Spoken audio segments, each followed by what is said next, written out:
G'day friends, welcome to today's YouTube video. My name is James, welcome back to my channel. Welcome if you're new. It is late. It's late at night and I am going to film this video now because I don't have any time tomorrow. I don't have any time yesterday. I don't have any time from the day before. Wouldn't you believe it? I have had time to film. I've just been filming other things. One thing is a thing not from me. I don't know if I can say it. Please, Bianca, don't. She's been meowing like crazy. I've already pet her. I'll pet you later. Is that fine? One video is for somebody else. It'll go on my channel, I think, but I don't know if I can say what it is. Great, here come the sirens. And then the other video is art snacks, which doesn't go on my channel, but it takes a lot longer to film those videos than any of the other videos I do. And then the other stuff I've been doing is Virtual Voyage 9, actually. Okay, the video itself, I know I'm up in the corner because I'm filming this. The video itself is me sorting out my desk over there. All of those pots and pencil jars, everything, it was just very dusty over there. I needed to clean at least that section of it, so that's what I did. I'm not even going to touch the section that's just behind it just yet. But I figured I'm going to turn the camera on. I'm going to I know it's the most weird, boring thing to kind of watch, but I just didn't have anything else I could be doing.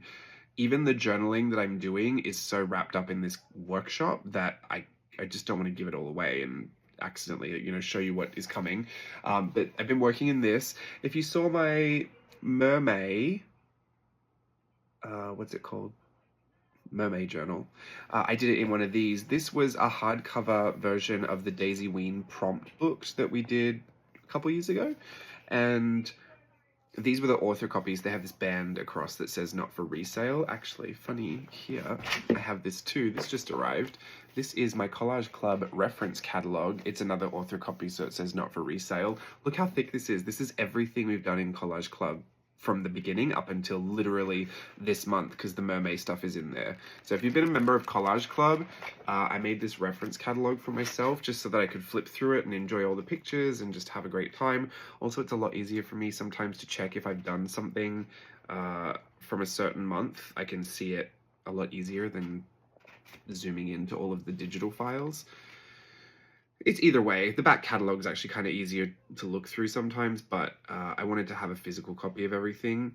Also because I don't want to always need my computer to do that. I'm a very tangible, hands-on kind of person, so I wanted a book to reference it all. It's pretty weird that it goes through all the years up until, it literally goes from 2021 to June 2024, but I wanted it as recent as I could get it, and I literally finished it last week, so that's why I have June in here. But by the end of the year, hopefully I'll just update it and I'll have it for 2021 to 2024, everything. Anyway, don't even know why I'm telling you that. I didn't put it available for sale. I can't imagine it's cheap because I think my author copy was like $20-something. So when they do the markup on that and then I put a markup on that, I don't think that would be a book that was less than like $40-something. I really don't know, haven't checked. But if you're curious, I can try and list it. Just let me know. I'll put it up and try and make it as cheap as possible. It's through Amazon, which is where I got these. So these were these low content books that had pages. There's some pages in here. Can you see they were kind of blank, but they had this little prompt, and we did this for Daisy Ween. And I bought a bunch of copies because I wanted to see if there was a difference between the hardcover, the soft cover, the premium paper, the black and white paper, the color paper. I bought a whole bunch of different ones, and turns out there wasn't much of a difference, and that these are all kind of made independently at different little factories. So there wasn't even a super standard, consistent, paper stock that everyone used. So it was a little hit and miss, to be honest, but for our purposes, it worked wonderfully well just to draw our prompt in there. And I used one from Mermaid and I had a great time. If you watched my whole Mermaid series from last month, I loved working in that journal. It wasn't for mixed media. I definitely put as much mixed media as I could in there. It worked to varying degrees of success, but I had a great time. And I had another one, so I started my Virtual Voyage 9 journaling in here. this is not the journal. This is not what it's going to look like for when I teach it, but all of my ideas and all of my working stuff is in here. So I've been working on that.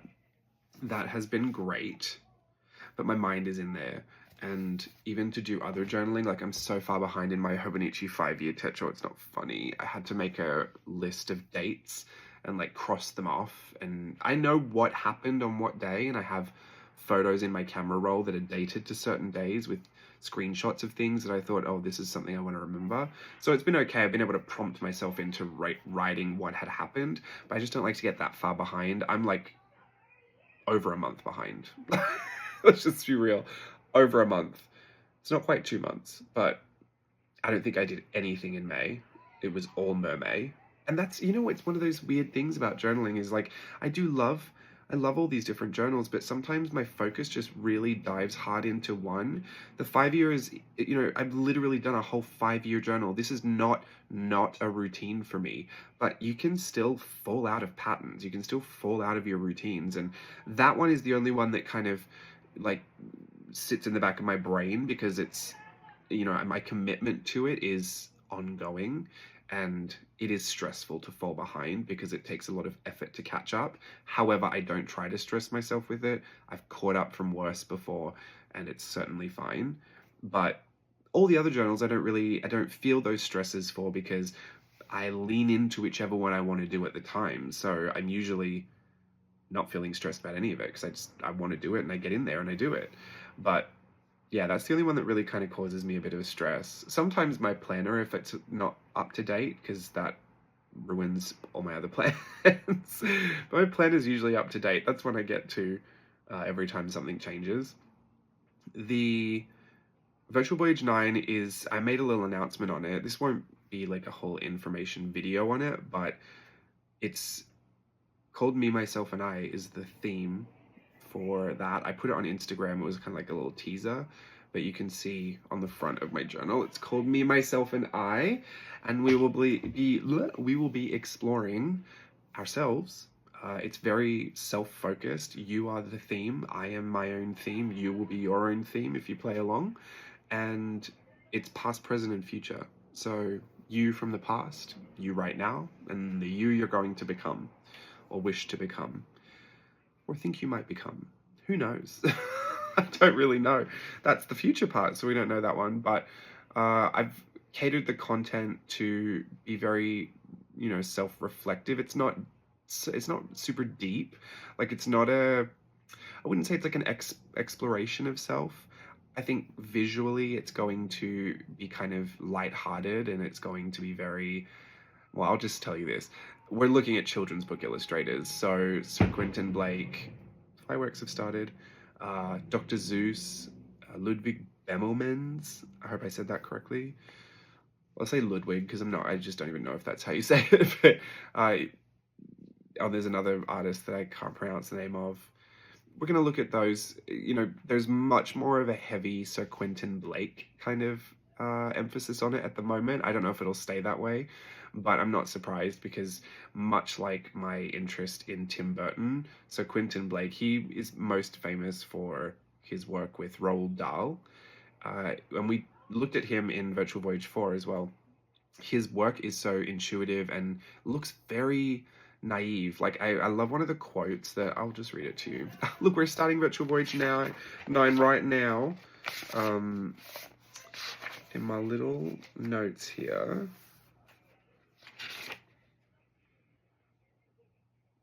This quote says, trying to do children's drawings was extremely difficult, which I thought was interesting for him because a lot of people think his drawings look like children's drawings. But he had a hard time doing that. Where is it?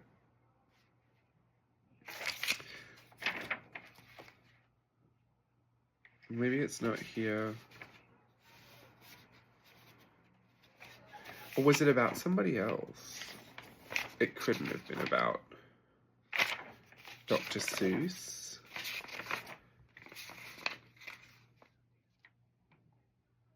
Oh, it was actually about Ludwig Bemelmans. It's kind of similar. Like they have this, I think that's why I like him too. in the book that I read about him, this quote said his images have an air of the impromptu, and then from that point of view might lead those with an untrained eye to think they were amateurish, but nothing could be further from the truth. Which is an interesting thing that I think I've really gravitated towards in a few different artists that I've studied and put into Virtual Voyage. Mary Blair is very much like that. There's this seemingly simplistic style that I really enjoy working with, but it's not that easy to replicate, or it's not super difficult. Like in the case of Sir Quentin Blake, I actually think it's super achievable, and very quickly. I think people catch on to that. If you can let yourself let go of the idea of what you're kind of trying to draw, it comes really easily. But I think the interest for me is that it really caters to an art journaler who kind of is very self-referential and kind of documents their own lives and likes to be creative like that, because we do all these workshops and we do these classes, and sometimes we teach ourselves certain things from books where we get information, we understand the theory behind like how the anatomy works, so we might spend some time understanding figure and proportion, and so we'll learn all of that, but then in an effort to use it in a way that feels very expressive and intuitive and quick, or maybe we just want to sketch something out, you don't want to go through all of that theory and putting it all together properly. But then these artists use their understanding of it, and it's translated in a much more simple and kind of impromptu, very expressive and intuitive way.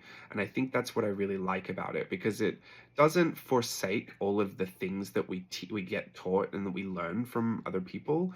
It just kind of puts them in the back of our head as knowledge and understanding, and we use them, but they're at play. They're the secondhand part of the story. We're not really trying to demonstrate anatomy. We just know what it does, and therefore it helps us inform how we quickly draw through something, because we know the shoulder connects to here and there's an elbow joint and then a wrist joint, and so when we go to sketch a line real quick, we'll know to put a couple of extra bends in it relatively where they might be. So that's where I think it's interesting looking at some of these artists, because they look really, really simple. You might think they just don't know anything about art and they've just tried to draw, but they actually do. They do know a lot of stuff, and you might take for granted that they've actually incorporated, good teaching into their work, even if it looks overly simplistic. I don't know why, I just find that really fascinating, and I like to teach that. I think because it doesn't forsake the knowledge and the stuff that we learn. It does value that as important, but it doesn't put it out there as the most important feature of what you're trying to do. Because I don't love having to demonstrate great skill all the time, especially in art. I think a lot of the more expressive and exciting kind of explorative work that I might end up doing usually comes from not worrying about any of that. But I do like that I know it. So I'm curious about all of that, and I'm putting it all together, and I'm very excited about it. And we are starting, I want to say, I have a date. I think it's the 10th of July. I think I announced it on the 10th because it was a month beforehand. Yes. The 10th of July to the 24th is what I have in my diary. Everything's subject to change, as always, but if you're going to join us for Virtual Voyage 9, that will be something that we'll be going through, and I'm very excited. A lot of the work that I've done so far has just been enjoyable to do, and very laid back, very fun. I think it's the first time we've used something that's not a story. No, we did Avant-Garde, and that wasn't a story. But the port of inspiration, kind of being ourselves, I think is interesting, because you already have a deep understanding of the subject matter, so there shouldn't be many questions about it. Not that you overwhelm me with your questions. I love questions. But I don't think I'll have to work too hard to get you to unearth something. It's going to be very childlike, I want to say, just because of the artist that I chose. But there's no kind of ratio of which artist gets more airtime. Like I said, it's very Sir Quentin Blake heavy right now. That might change. I might put more Dr. Seuss in there. There's a lot of overlap with a lot of the things that they do, because a lot of these artists also, I mean, they're children's book illustrators, but a lot of them were illustrating for children's books that were mass produced at a time where, you know, colored digital printing wasn't available. And so there's a lot of like black and white hatching, like ink drawings with hatching, just to, you know, create shadows and stuff like that. So there's a big intersectionality between a lot of them. And if you've done any of my workshops before, it's the same format as every other virtual voyage. We'll have video tutorials in our cruise activities. We'll have things to just kind of enjoy and look at and experience on the sea days. We have our live parties. Those are kind of like the big feature for us. And we'll be having those with Steve. There'll be a past, present, and future one. Those have their own individual themes. And obviously we'll have our welcome aboard and our debarkation, like welcome and debarkation. We don't have live on the Lido deck this time, just because the schedule, I wanted to pack in 3 of those live parties rather than leave one out and make it a live on the Lido deck, it being the 2-week option. And it's right in the summer, so it leads up to my birthday, and I'm excited about that too, just because I think that's gonna be a fun time. But all of that to say, the reason this video is kind of what it is, it's bad, let's call it that. I didn't want to not have a video for you. I know I said at one point that I would kind of just film if I decided to clean up part of my desk. I know it doesn't seem like good content, it's probably not, but I did make a commitment to showing up here every Friday. I'm finding it very stressful at this point. I'm finding it very overwhelming. If I can just be honest with you, I think my plate is too full, and I'm very concerned about how I'm going to manage to pull it all off. I just feel like there's going to be a lot of late nights and a lot of early mornings. And at the point that I'm at now, like I'm packing in this work wherever else I get. Like when I get a break at Disneyland, I pull out my Virtual Voyage 9 and I work on that. And so I'm just juggling a lot at this present moment. And that's okay. I have periods where my work usually gets really, really busy. This is obviously not anything for you to worry about.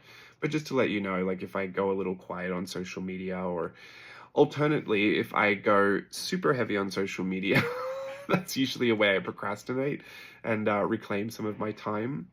I have a weekend this weekend that will kind of be my big like summer blowout, enjoy my weekend.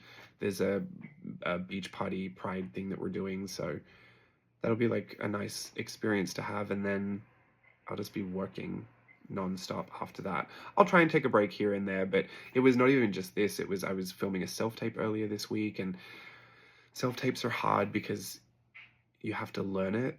Like, so you have to learn it from a video, which can be confusing, but then you have to film it and do it. And you'd think it'd be a good thing because you could manage to take your best shot and, you know, put it forward.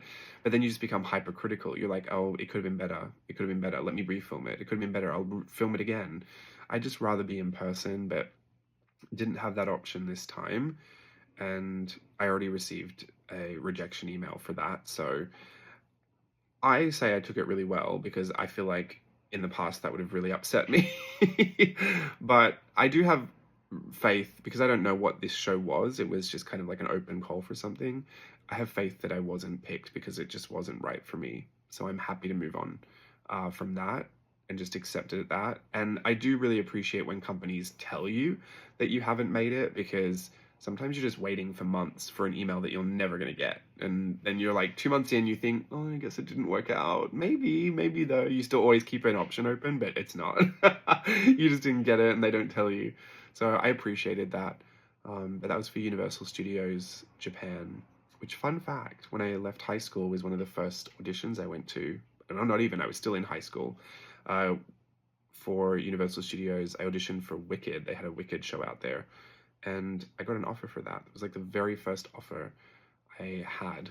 So, well, I would say first because I did the audition first, but my Tokyo Disney came in before that. So, not technically my first offer, but it was from the first offer I got from the first audition I went to.